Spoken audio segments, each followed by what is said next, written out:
श्री गणेशाय नमः. जय जय रामकृष्ण हरी. नमस्कार भाविक हो. एक तरी ओवी अनुभवावी या भक्तिमय चॅनलवर आपलं मनपूर्वक स्वागत आहे. या चॅनलवर आपण अनुभवत आहोत ज्ञानेश्वरीतील ओव्या, अभंग, नामस्मरण आणि आध्यात्मिक ज्ञान, जे आपल्या मनाला शांती देईल, विचारांना दिशा देईल आणि आपल्याला परमेश्वराच्या अधिक जवळ नेईल. जर तुम्हाला भक्ती, ज्ञान आणि आध्यात्मिक अनुभव आवडत असतील तर चॅनलला आत्ताच सबस्क्राईब करा आणि या पवित्र प्रवासाचा भाग बना. चला तर मग आजची ओवी अनुभवूया. जरी वेदे बहुत बोलले, विविध भेद सुचिले, तरी आपण हिता पुले तेची घेपे. प्रस्तुत प्राप्त प्रसंगी निवडलेली ओवी ग्रंथराज ज्ञानेश्वरीच्या दुसऱ्या अध्यायातील असून 260 क्रमांकाची ही ओवी आहे. या ओवीच्या माध्यमातून माऊली आपल्याला सांगतात, जरी 4 प्रकारचे वेद असतील तरी 4ही वेद वेगवेगळ्या पद्धतीने आपल्याला समजून सांगताना दिसतात. आणि ह्या वेदांनी सांगितलेली जी मतमतांतरे आहेत ती अनेक आहेत. ज्याच्यामध्ये आपलं हित आहे तेच आपण घेऊ शकतो, ज्याच्यामध्ये आपलं हित नाही ते घेता येणार नाही, अशा पद्धतीचा भाव माऊली या ओवीत सांगतात. आता ओवीवरती चिंतन करायचा आपण प्रयत्न करूया. अहो, आज माणूस खूप गोंधळलेला आहे. त्याला कळतच नाही कोणता मार्ग बरोबर आहे, कोणता धर्म श्रेष्ठ आहे, कोणता गुरु खरा आहे, वेद काय सांगतात, कर्मकांड कशाला म्हणतात, उपासना कशी केली पाहिजे, ज्ञान म्हणजे काय, भक्ती म्हणजे काय, वैराग्य काय, आणि हे सगळं वेदाच्या माध्यमातून वेगवेगळ्या पद्धतीनं समजून सांगितलेलं आहे. माऊलीच्या दृष्टीने वेदामध्ये जे आपल्या हिताचं आहे ते घ्यावं. बरं, हित कशाला म्हणावं? जे आत्म्याला मुक्त करेल त्याला हित म्हणावं. ज्याने आपला अहंकार कमी होतो त्याला हित म्हणावं.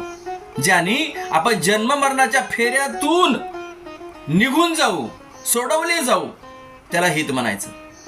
हित म्हणजे संपत्ती नव्हे, हित म्हणजे प्रसिद्धी नव्हे, हित म्हणजे कर्मकांडाचा गर्व नव्हे, हित म्हणजे फक्त आत्मज्ञान, हित म्हणजे फक्त नामस्मरण, हित म्हणजे फक्त भगवंताशी एकरूपता. त्याचं नाव आहे हित.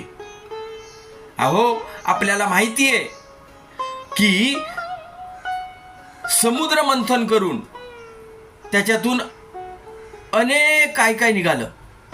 हालाहाल विष निघालं, कामधेनू निघालं, ऐरावत निघालं, कल्पवृक्ष निघालं आणि अमृत निघालं. पण जे काही मिळालं त्याच्यातलं ऐश्वर, सत्याभोग हे सगळं दानवानी घेतलं आणि देवानी मात्र फक्त अमृत घेतलं. म्हणजेच वेदशास्त्र मंथनातून जे अमृत मिळते त्याचं नाव आहे आत्मज्ञान. बाकी सगळं गौण आहे. या ओवीला साजेसं एक सुंदर दृष्टांत आपण पाहूया.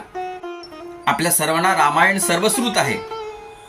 रावणाबद्दल आपल्याला हे माहिती आहे की तो एक राक्षस होता, पण तो एक महान विद्वान वेदतज्ञ होता किंवा वेदज्ञ होता, शास्त्र पारंगत होता. हे खूपच कमी लोकांना माहिती आहे. अहो, वेदाचे सखोल ज्ञान म्हणजे रावण, ज्याला 4ही वेदांचा म्हणजे ऋग्वेद, यजुर्वेद, सामवेद आणि अथर्ववेद त्याचा तो पंडित होता. वेदांचे स्वर, वेदांचे छंद, वेदांचे उच्चार यावर त्याचे विशेष प्रभुत्व होते. आणि म्हणून त्यांनी शिवतांडव स्तोत्र अशी रचना केली, जे आजही अनेक लोक अनुभवतात, ज्याला छंद, लय आणि भक्ती याचा अद्भुत संगम असे म्हणतात. अहो, वेदाचं तर त्याला ज्ञान होतच होतं, पण तो अनेक शास्त्रविद्येमध्ये सुद्धा तो पारंगत होता. असा रावण का असेना, पण शेवटी तो अपयशी ठरला. का हो? कारण त्याला त्याचे हित कळाले नाही आणि त्याला मी सर्वज्ञ आहे असं अहंकार निर्माण झाला. त्याला वेदाचा अभ्यास असताना सुद्धा कामावरती विजय मिळवता आला नाही, म्हणून सीतामाईवरती त्याची आसक्ती होती. विवेकाचा अभाव असल्यामुळे त्याला हित काय अहित काय हे ओळखता आलं नाही. संपूर्ण वेद माहित होतं, पण वेदाचा सार असणारे म्हणजेच ज्याला म्हणून नम्रता, ज्याला म्हणू वैराग्य आणि ज्याला म्हणू आत्मज्ञान, हे वेदाचं सार तो कधीच स्वीकारला नाही. आणि म्हणून माऊली म्हणतात, वेद खूप सांगतात पण आपलं हित आपणच घ्यायचं आहे. रावणाने सर्व वेद संपूर्ण पाठांतर केले होते आणि प्रल्हादाने कुठलंही वेद वाचलंही नव्हतं, पण रावणाचा पराजय झाला कारण त्याला हित कळलं नाही, आणि प्रल्हादाचा विजय झाला कारण त्यांनी आत्मज्ञानाची प्रचिती घेऊन स्वतःचं हित करून घेतलं. अहो, ज्ञानाने अहंकार वाढत असेल तर धोका आहे, आणि ज्ञानाने नम्रता वाढत असेल तर ती मुक्ती आहे. आज आपलं काय चाललंय, आपण रोज वेगवेगळ्या महाराजांना ऐकतो, अनेक गुरु करतो, पण प्रश्न एकच, आपल्या जीवनात बदल झालेला आहे का? जर झालं असेल खूप चांगली गोष्ट आहे, जर झालं नाही तर वेळी सावध होण्याची गरज आहे. आणि आपण विचार केला पाहिजे, बाबांनो, आपल्या स्वतःचे हित कशात आहे. अहो, आपण एक साधी त्रिसूत्री समजून घेऊया जे आपलं हित करू शकते. आपल्याला संताच्या मार्गाने चालून संताच्या विचाराला आचरात आणायचं, आणि त्यानंतर फक्त 3 गोष्टी करायचे. सतत नामस्मरण करा, मी आणि माझे हा अहंकार कमी करा, आणि देवावरील श्रद्धा वाढवा. हे 3 त्रिसूत्री आपल्या जीवनामध्ये आपण जर अवलंबलं तर यातच आपले हित आहे.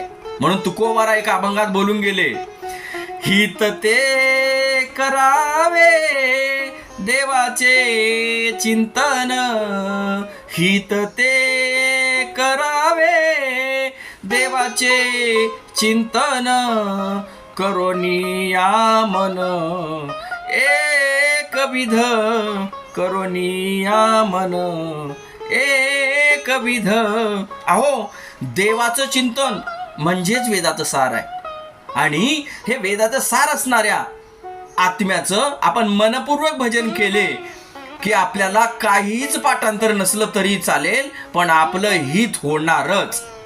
वेद डोक्यात नको, वेदाचं सार हृदयात हवं. ज्याने आपलं हित ओळखलं तोच खरा वेदज्ञ. आणि हे विचिंतन इथेच संपलं. आपल्याला जर हे चिंतन आवडलं असेल, रामकृष्ण हरी असं कमेंट करा, चॅनलला सबस्क्राईब करा, व्हिडिओला लाईक करा. रामकृष्ण हरी, जय हरी, जय सद्गुरू.